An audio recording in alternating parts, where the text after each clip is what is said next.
जय ओम नमः श्री सिद्धेभ्यः। नमो अरिहन्ताणं नमो सिद्धाणं नमो आयर्याणं नमो उवज्झायाणं नमो लोये सवसाहूणम्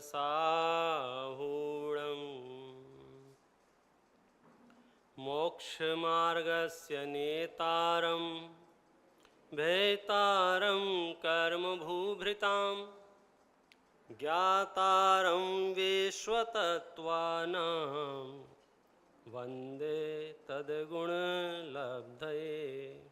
वन्दे तद्गुणलब्धये वन्दे तद्गुणलब्धये।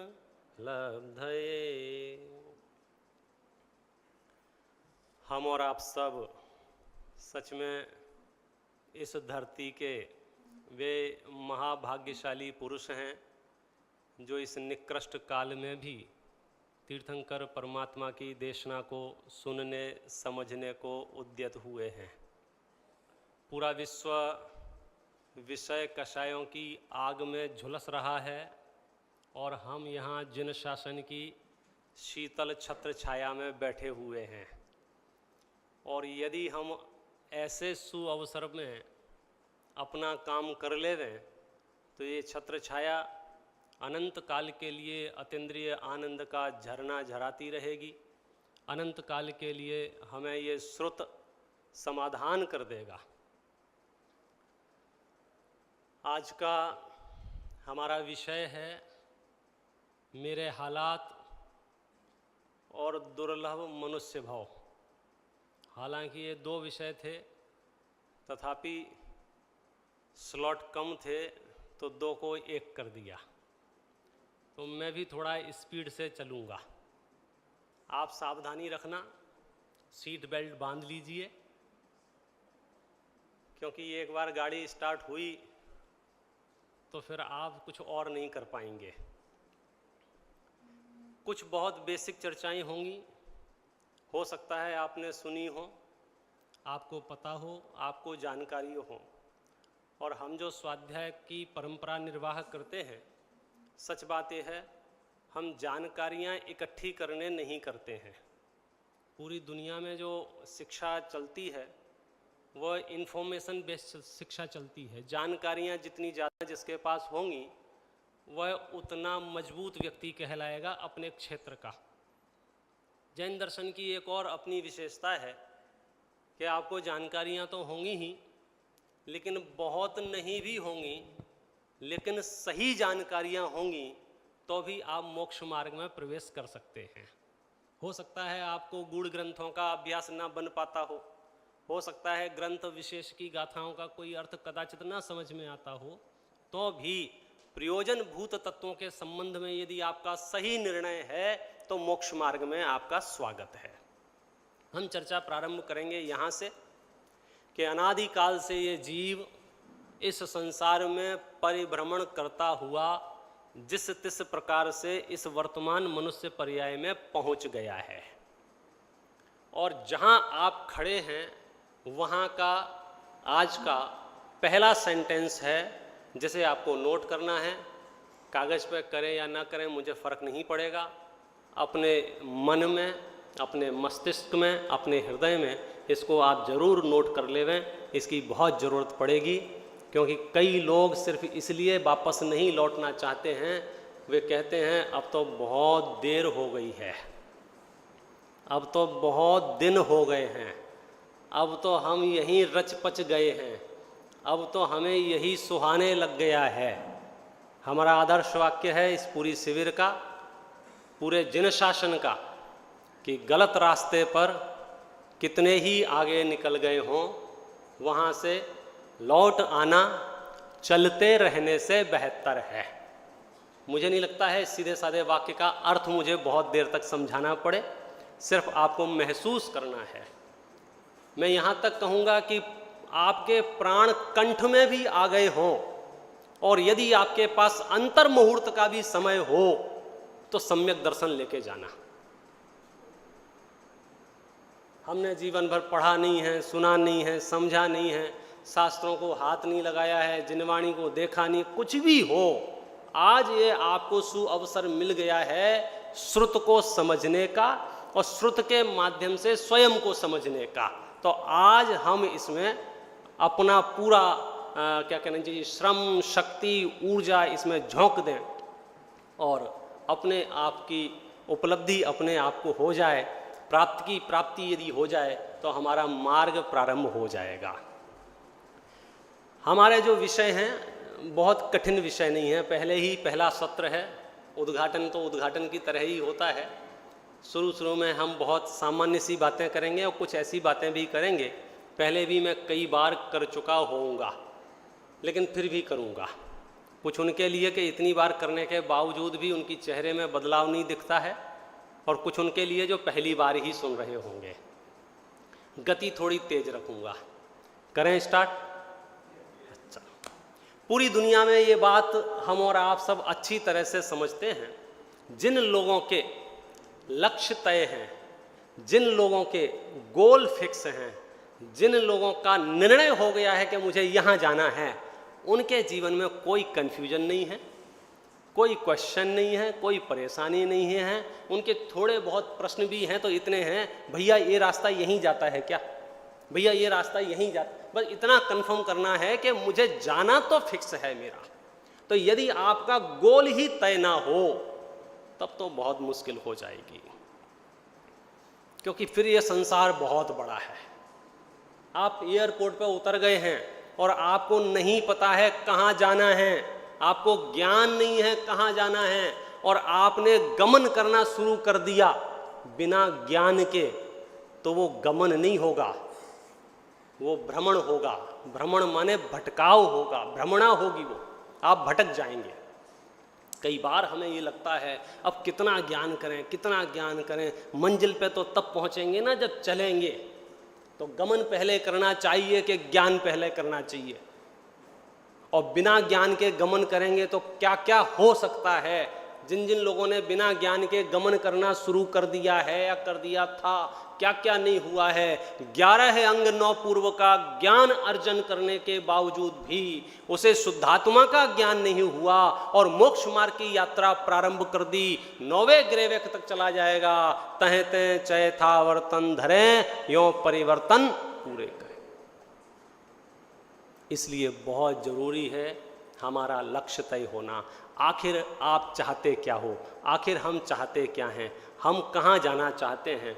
लक्ष्य हमारा यदि सुनिश्चित हो जाएगा, हमें पता चल जाएगा कि हमें यहाँ पहुँचना है, तो फिर सुबह शाम दोपहर उठते बैठते खाते पीते हम सिर्फ और सिर्फ अपने लक्ष्य की ओर ध्यान देंगे। और जब आपका लक्ष्य फिक्स होता है और चालू कर देते हैं चलना, फिर आप दुनिया में कहीं नहीं उलझते। आपको जितने झगड़े, जितने प्रपंच, जितनी पंचायतें दिख रही हैं, ये सब उन लोगों की है जिनका लक्ष्य तय नहीं है। अरे आप बड़े बड़े लक्ष्य, मोक्ष मार्ग के लक्ष्य की बात तो छोड़ो, यदि आपका इतना भी लक्ष्य तय हो ना कि मुझे 1 घंटे बाद एयरपोर्ट पहुंचना है और 5-7 मिनट भी आप लेट हो गए हो निकलते निकलते, पैकिंग करते करते, और गाड़ी में बैठ जाएं, और चूंकि आपको फिक्स है मिनट टू मिनट, अगर तुरंत नहीं निकले तो मेरी फ्लाइट छूट जाएगी। ऐसी परिस्थितियों में आप गाड़ी में बैठे हुए हैं और गाड़ी स्टार्ट ही किए, इतने में एक रिक्शे वाला आया, वो गाड़ी को खरोंच मार के चला गया। ड्राइवर कह रहा है साहब रोकूं क्या गाड़ी, इसको समझाऊं क्या? बोलो आप क्या कहोगे? आप समझाने की जोखिम नहीं उठाओगे। क्यों? क्या प्रॉब्लम है समझाने की? कुछ दिन पहले तो आप बोल रहे थे अंधा है क्या, देख के नहीं चलता है क्या, मरने आया है क्या, अलग अलग तरह के वाक्य थे। आज मौन क्यों है? क्योंकि आपको पता है मैं यदि इससे उलझा तो मेरी फ्लाइट छूट जाएगी। सारे सम्यक दृष्टियों के सारे मोक्ष मार्गी इसी तरह से क्षमा को साथ में लेके घूमते हैं। यदि हम इनसे उलझे तो मेरा सिद्ध सलाह में लेट हो जाऊंगा। एक भाव भी लेट हो गया मुझे नहीं पसंद है। इसलिए जीवन में जितना जीवन जिसके पास बचा है उलझने वाले जितने भी प्रकरण हों वहाँ आप सुलझ के आगे निकल जाएं, क्योंकि अब हमारा काम उसको समझाने से ज़्यादा महत्वपूर्ण है। हमारी फ्लाइट नहीं छूटना चाहिए, क्योंकि यदि इतने पवित्र अवसर मिलने के बावजूद भी हमारी फ्लाइट छूटती है, माने क्या कहें, कोई मझधार में डूब जाए, बहनश्री लिखती हैं अपने बोल में, कोई मझधार में डूब जाए वहाँ तो समझ में आता है, लेकिन कोई किनारे के पास आके और हाथ देते देते उसका हाथ टच हो गया और फिर एक लहर आई और लेके चला गया, उसका बहुत अफसोस होता है कि वो तो बस किनारे तक पहुंच ही गया था, उसको तो लक्ष्य मिल ही गया था। तो हमारे साथ भी ऐसा ही हो जाएगा, अरे पाकर खोया भगवान, न देखा मैंने कभी बसंत। तो आज यहाँ से शुरू कर रहे हैं, हमारे लक्ष्य क्या हैं। तो जिन जिन के जो जो लक्ष्य हैं, मल्टीपल चर्चाएं होंगी, अपने अपने लक्ष्य को पहचान लेना। अधिकांश लोग सुख और शांति के लिए सबसे पहला स्टेप लेते हैं, वो जो स्टेप है उसका नाम है भोग। हमारे पास 5 इंद्रियां हैं, स्पर्शन, रसना, घ्राण, चक्षु, कर्ण, और हम सब पूरा श्रम पूरे जीवन भर हम सब क्या इस धरती पे जितने भी प्राणी हैं, क्या वो एक इंद्री, क्या 2 इंद्री, क्या 3 इंद्री, क्या 4, क्या असंगी के संगी, के पुरुष के महिला, के युवा के वृद्ध के बच्चा, सब के सब 5 इंद्रियों के विषय भोगने में ही लगे हुए हैं। ये मैं पूरा का पूरा प्रकरण, ग्रंथ का नाम बता देता हूँ, शांति पथ प्रदर्शन से लिया है, और उसमें टाइटल है चतुर्विध शांति, चतुर्विध सुख, 4 प्रकार का सुख। तो पहले नंबर का सुख जो है उसको जगत भोग कहता है। आचार्य कहते हैं ये तो सुख है ही नहीं, है ही नहीं। बोलो आप सोचो, अग्नि ठंडी हो सकती है कि नहीं हो सकती है? भाई साहब, विद्वत वर्ग भी बैठा हुआ है, वो भी मुझे थोड़ा सपोर्ट करेगा स्वाध्यायी लोग भी बैठे हुए हैं।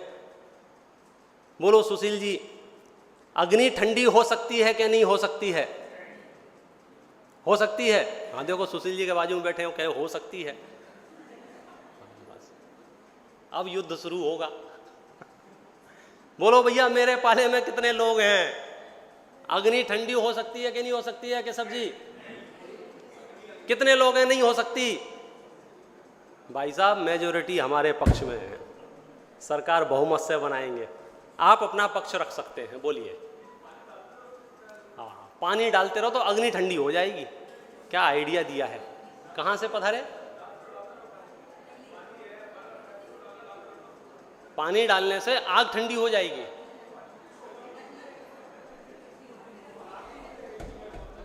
कोई बात नहीं, 2.5 दिन हैं अपने पास, पूरे 2.5 दिन हैं, खूब सोचना।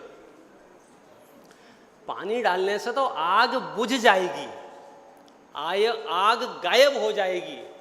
आग ठंडी कैसे होगी, मैं वो पूछ रहा हूं। मैं आग में हाथ डालूं और मुझे ठंडा ठंडा लगे, ऐसा कैसे होगा?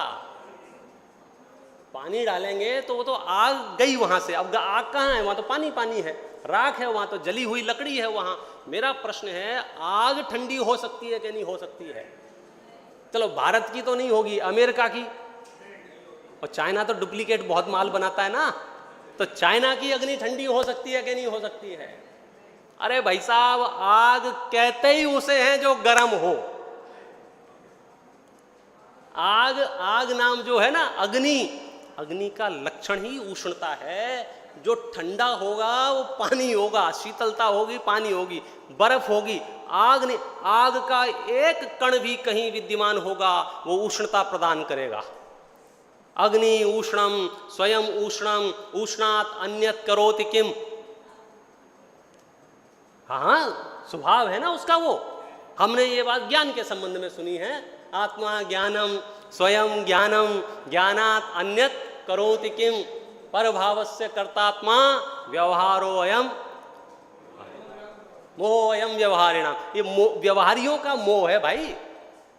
अग्नि ठंडी नहीं होती है, ये फैक्ट है, बराबर है, सब सहमत हैं तो आगे बढ़ेगी। चलो, लेकिन अग्नि तो ठंडी नहीं होती है। कोई इस धरती पे ऐसा व्यक्ति, ऐसा जीव हो सकता है जो अग्नि को ठंडी मानता हो? आप में से कोई? अपना तो क्लियर हो गया ना भाई साहब? हाँ, एरर नहीं होना चाहिए। फांस तनकसी मन में साले हाँ, थोड़ी सी भी फांस होगी तो गड़बड़ हो जाएगी। कोई है, चलो समय बचाता हूं आपको। ये आप जानते होंगे इसको क्या कहते हैं? आग है, और नाम दीपक बोलो कि मोमबत्ती बोलो, हमें तो आग से मतलब है। आग जल रही है ना, देखिए। और इसे भी आप जानते होंगे, इसको हमारे यहाँ पतंगा बोलते हैं, आपके यहाँ क्या बोलते हैं? समझ गए आप। ये जो आग के पास आ रहा है, क्या सोच के आ रहा है? आग जलाएगी ये सोच के आ रहा है कि आग आग लगा देगी ये सोच के आ रहा है? पतंगा आग को ठंडी मान रहा है कि गर्म मान रहा है? और जब वो आग के पास आएगा तो क्या होगा? झुलस जाएगा ना, जमीन पे गिर पड़ेगा ना। चलो मैं मानता हूं पहली बार उसे पता नहीं होगा, फर्स्ट टाइम हो सकता है उसका ये कि अग्नि गर्म होती है, फिर से वो आग में आएगा कि नहीं आएगा? Required expert advise. जैन साहब आप तो कितनी बार कौन सा नंबर होगा ये दृश्य देखने का? ये मेरी जिंदगी की पहली पीपीटी है। 15 मिनट तक वो चलेगी, उसके बाद फिर नया नया माल आएगा। लेकिन एक बेसिक कॉन्सेप्ट है, यहां से अलावा मैं आगे नहीं बढ़ पाता हूं। बोलो, पतंगा जो आया वो झुलस गया, गिर पड़ा, जैसे ही सेल्फ हीलिंग सिस्टम से वो ठीक हो जाएगा, दोबारा अग्नि में जाएगा कि नहीं जाएगा? जाएगा। अच्छा, पहली बार तो अग्नि ने जलाया था, दूसरी बार अग्नि उसका स्वागत करेगी, दूसरी बार भी जलाएगी। क्या बात कर रहे हो? चलो एक बार समझ में नहीं आया, फर्स्ट टाइम नहीं समझ पाया होगा, दोबारा गया तो जल गया, झुलस गया, हाथ पैर उसके टूट गए, अब दोबारा फिर से अग्नि में आएगा कि नहीं आएगा? फिर से आएगा कि नहीं आएगा? फिर से आएगा कि नहीं आएगा? ये क्या हो रहा है उसके साथ? कहां प्रॉब्लम है बताइए? अब अगर पतंगे को सुखी करना है तो हमारे पास दो ऑप्शन हैं। या तो पतंगे को साइड में ले जाके समझाएं कि भाई साहब क्यों परेशान हो रहे हो, अग्नि गर्म होती है, या अग्नि को समझाएं तुम ठंडी हो जाओ। बोलो। तो हमने तो क्या किया, चिट्ठियां डाल के सारे पतंगे इकट्ठे कर लिए कि यहां बैठो और समझो, तुम जो प्रयास कर रहे हो, जिनको समझ में आ गया वे हंस लिए, तुम जो प्रयास कर रहे हो उसमें सफलता नहीं मिलेगी, क्योंकि आप नेचर में इंटरफेयर कर रहे हैं, आप वस्तु व्यवस्था में परिवर्तन करने की सोच रहे हैं, आप भोगों से सुखी होना चाहते हो।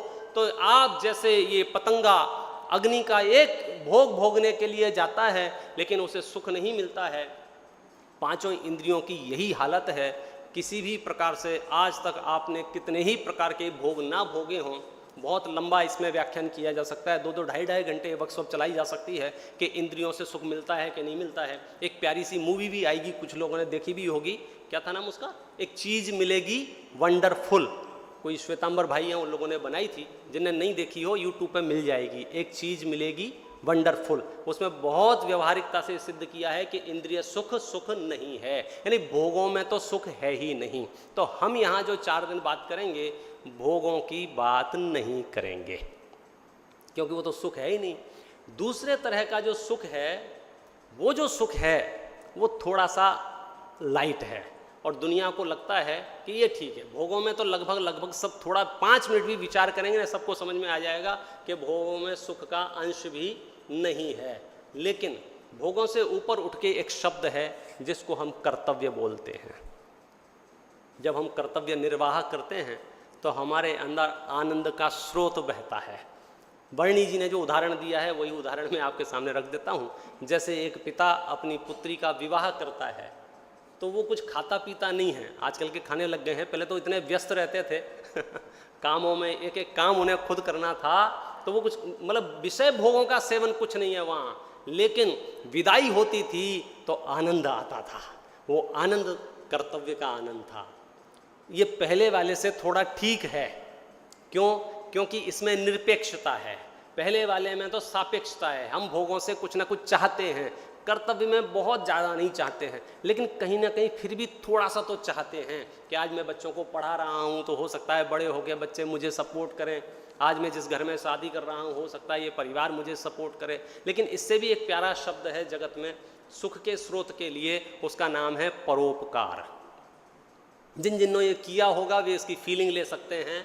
आप रास्ते से जा रहे हैं, कोई आपको एक्सीडेंट में पड़ा हुआ व्यक्ति मिल गया, आपने उसे फटाफट से उठाया और अस्पताल ले गए और डॉक्टर ने कहा कि तुम बिल्कुल सही समय आ गए, यदि थोड़ी भी देर हो गई होती तो हम इन्हें बचा नहीं पाते। तो आपके अंदर एक आनंद स्रोत आता है, आपके अंदर ऐसा लगता है मैंने बहुत बड़ा काम किया है।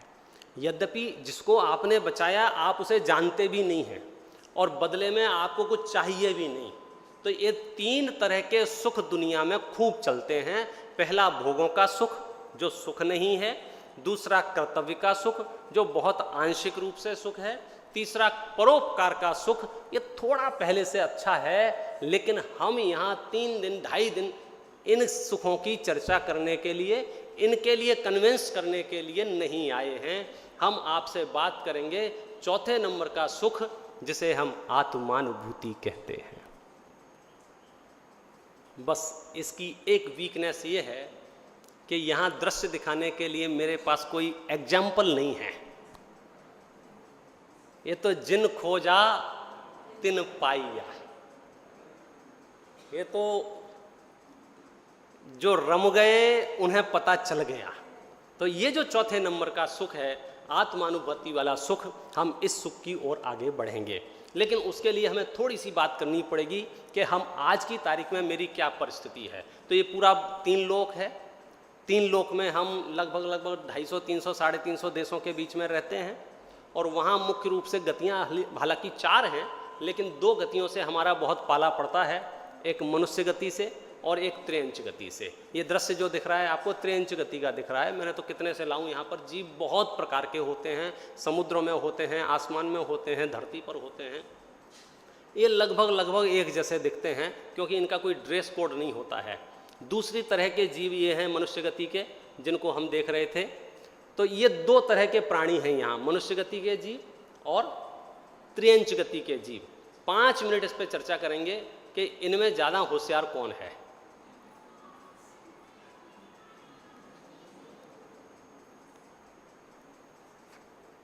दोनों का रिप्रेजेंटेटिव मैंने हाईलाइट कर दिया है। त्रियंच गति के रिप्रेजेंटेटिव के तौर पर मैंने गधे को रखा है और मनुष्यों के रिप्रेजेंटेटिव के तौर पर एक मनुष्य को ही रखा है जिसका माथा फटा जा रहा है। लगता है हाई प्रोफाइल लोग हैं ये। हाँ, बाकी के तो काम है ही नहीं कुछ।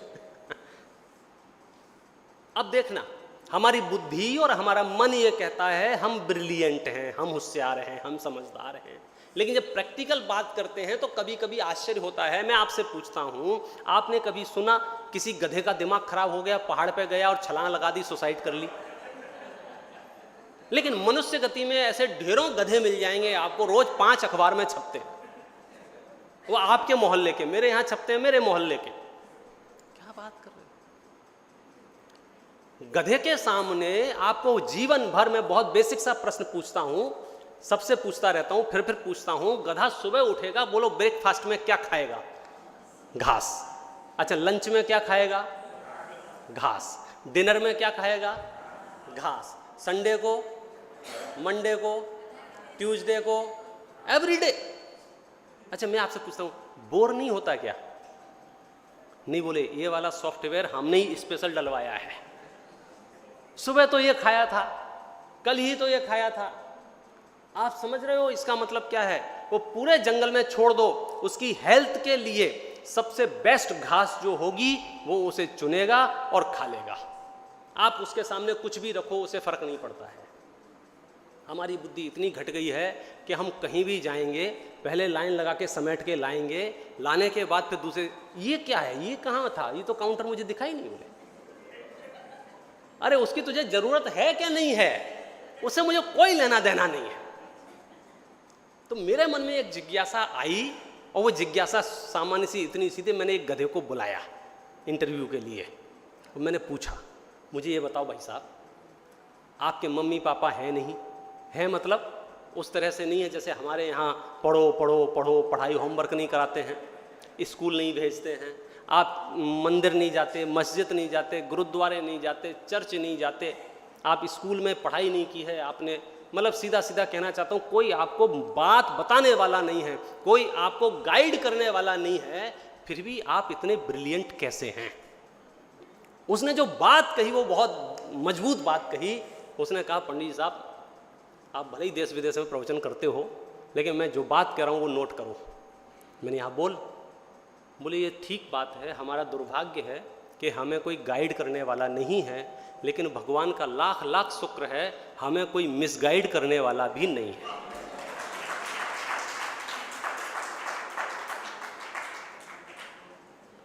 हमारे साथ प्रॉब्लम यह है कि पूरे युग में यदि 24 गाइड हुए हैं, पूरे युग में 24 गाइड हुए हैं, तो 363 की ओपनिंग सेरेमनी तो पहले ही तीर्थंकर में हो गई थी।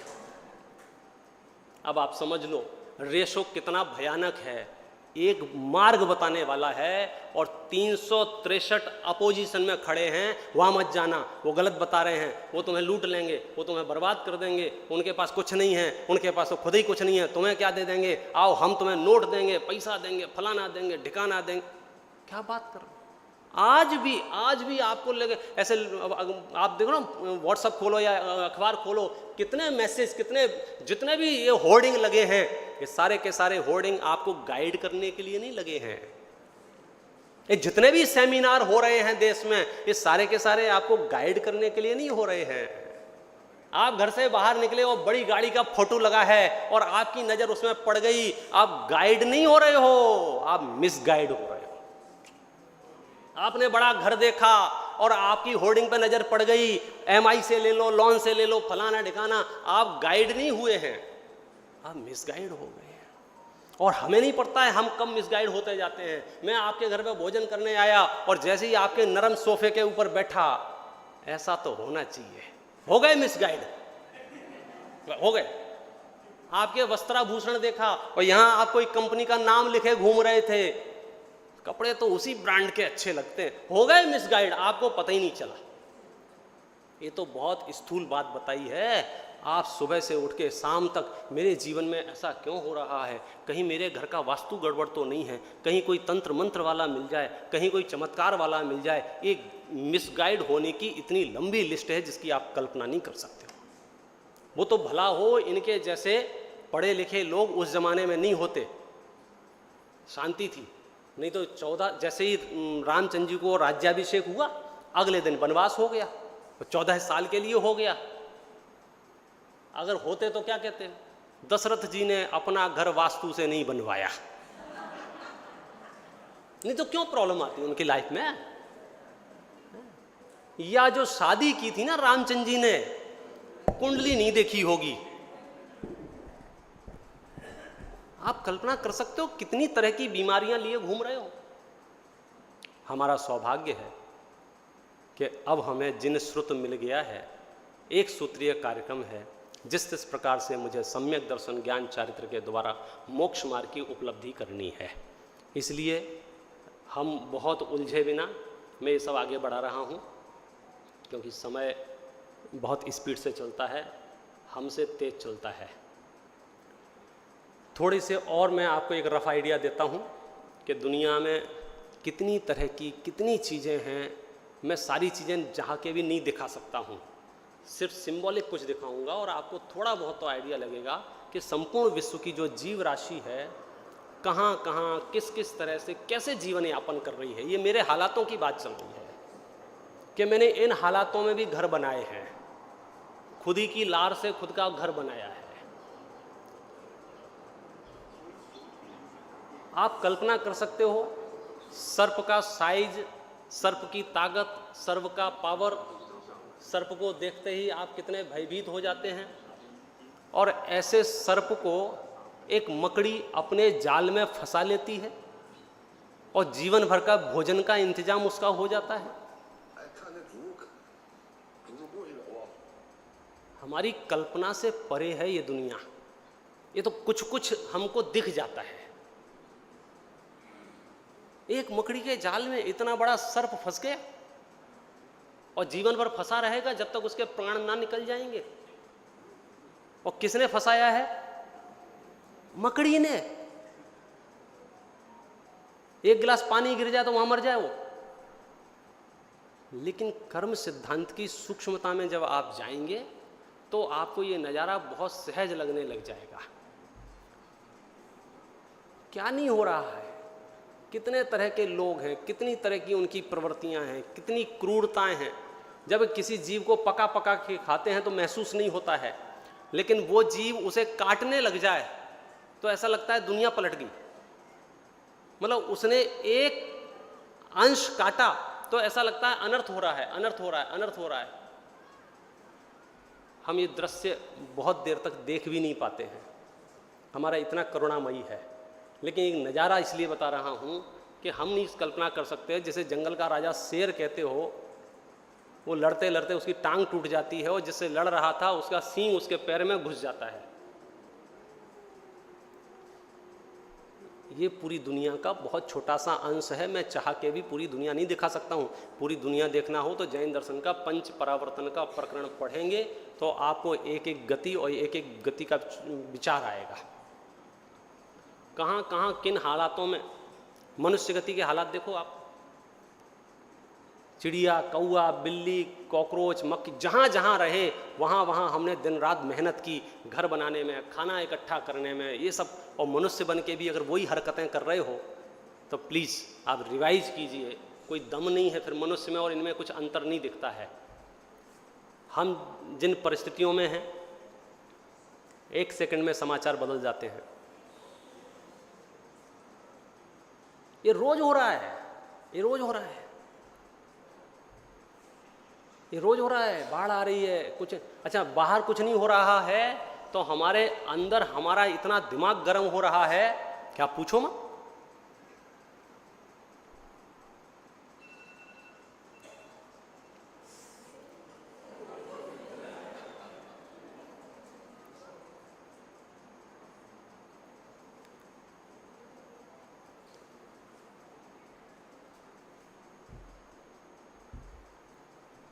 कल्पना कर सकते हैं कितना तूफान मचा हुआ है, कितना घनघोर पुण्य का उदय लेके आप बैठे होंगे जब समय सार सामने विराजमान है और हम तात्विक चर्चा कर रहे हैं। लोगों को एक एक क्षण काटना मुश्किल हो रहा है, एक एक क्षण। शारीरिक नहीं है तो मानसिक, मानसिक नहीं है तो शारीरिक परिस्थितियां तरह तरह की हैं। और ऐसे में आके कोई पूछ लेता है और जैन साहब क्या हाल चाल हैं तो हम कितना ही कह दे। में अब आदत तो ऐसी पड़ गई ना, घर में जूते खा के भी निकले होंगे तो बाहर कहेंगे आई एम फाइन। ये एक हैबिट है जो हमें पड़ गई है। लेकिन जब हमारे विद्वानों से हमारा संपर्क होता है तो वे ये जवाब देते हैं। आप साथ में दोहरा सकते हैं, पढ़ सकते हैं, लाभ ले सकते हैं। जोई दिन कटे सोई आयु में अवश्य घटे, बूंद बूंद बीते जैसे अंजुली को। देह नित झीन होत, नैन तेजहीन होत, जौवन मलिन होत, छीन होत बल। आवे जरा नेरी तक अंतक अहेरी आवे, पर भौ नजीक जात नर भौ निफल है। मिल के मिलापी जन पूछत कुशल मेरी, ऐसी दशा माही मित्र काहे की कुशल। क्या खाक कुशल है। जैसे ही दिन कटता है एक दिन मेरी आयु में घट जाता है। ये तो क्या है, हमको समझ में नहीं आता है, पता नहीं चलता है। वरना आपके जितने आयु के निषेक हैं प्रति क्षण प्रति पल कम हो रहे हैं कि नहीं हो रहे हैं। एक दिन कम हुआ तो हम बढ़ गए कि घट गए।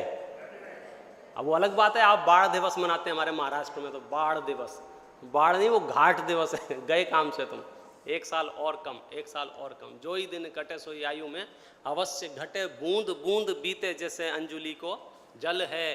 देह नित झीन होत, नैन तेज हीन होत, जौवन मलिन होत, क्षीण होत बल है।